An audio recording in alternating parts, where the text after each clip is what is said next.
Quantique Planète, l'autre fréquence.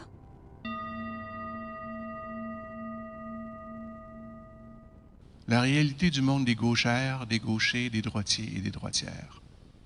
Un de mes espoirs, c'est qu'on prenne conscience que l'impact de l'intention, par le biais de ces nouvelles médecines qui sont en train de se mettre en place, c'est de réaliser que l'intention, mais là je pèse le poids des mots, c'est l'idée, c'est l'intention, mais c'est l'attention intérieure, c'est intention en anglais, soit vraiment pris en considération comme étant la clé de voûte qui fait qu'une thérapie quantique va être positive pour un être humain, comme autant malheureusement peut être négative. Parce qu'à toute médaille, il y a deux faces. Il y a la pile et une face. Je vois d'un très bon œil, je peux prendre le terme, ce qui s'en vient, c'est juste qu'il faut vraiment qu'il y ait une prise de conscience sur la portée de l'intention. Ce qui est fascinant dans la réalité de ce que nous sommes, c'est ce qu'on entend avec les conférenciers depuis ce matin, on est dans une réalité qu'on dit quantique. Nous sommes quantiques. Je vais vous l'amener à partir de mon point de vue à moi. Qu'est-ce que veut dire quantique pour moi? Quantique, pour moi, c'est à quelque part, nous sommes une double réalité. On est une réalité réelle, biologique, avec son cerveau, avec son corps, ses émotions, ses organes et ainsi de suite, qui nous fait être ce que nous sommes dans cette réalité linéaire qu'on appelle temporelle. Notre instant de conception, la grossesse, la naissance, le premier inspire, si important. Notre vie et le trépas, le troisième pas, le passage de l'autre côté. Et je ne dis pas la mort, le trépas, le troisième pas. Et il y a l'autre réalité de notre réalité réelle qui est virtuelle, qui est mystérieuse, qui est abstraite. Malheureusement, trop de scientifiques disent qu'elle n'existe pas. Et pourtant, on est dans un congrès où est-ce qu'on nous fait comprendre tranquillement que peut-être la seule réalité qui existe, elle est virtuelle. Donc, on est composé de deux réalités. Une réalité qui est concrète, réelle, et une réalité qui est abstraite, virtuelle. Mais lorsque je prends le terme virtuel, voyons-le comme étant une notion multidimensionnelle. À savoir que peut-être notre cerveau biologique, qui est un portail intemporel, nous donne accès à d'autres cerveaux biologiques sur d'autres dimensions, passé, futur.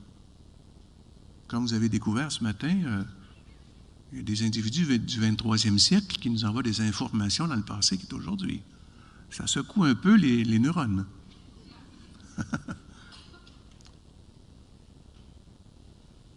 Mais reste que notre cerveau étant cet ordinateur, cette réalité biologique qui nous relie au multidimensionnel, peut-être que cette réalité multidimensionnelle aussi nous influence, pour le meilleur et pour le pire. Peut-être que vous êtes habité ou relié ou enchaîné à des êtres qui veulent votre bien, puis des fois, qui veulent un peu moins votre bien parce que vous êtes trop dérangeant pour eux. Peut-être qu'ils viennent vous visiter dans vos rêves et vous ne le savez pas. Cette réalité du multidimensionnel, il faut savoir une chose, elle a ses lois, ses règles. Mais elle est réelle. C'est ce que je cherche à donner dans une autre type d'intervention que je ne ferai pas ce soir. Mais je vais juste ouvrir pour vous faire réaliser qu'on n'est pas juste des organes biologiques. On est peut-être beaucoup plus que des organes biologiques. Puis, il y a notre réalité réelle, qui elle est linéaire, temporelle, reliée au temps, avec ses histoires, ses satisfactions, ses frustrations, ses émotions plus ou moins confortables. On est géré aussi par des lois physiques, des lois chimiques, des lois juridiques, et ainsi de suite. Mais aussi notre réalité réelle émane du virtuel. Oups!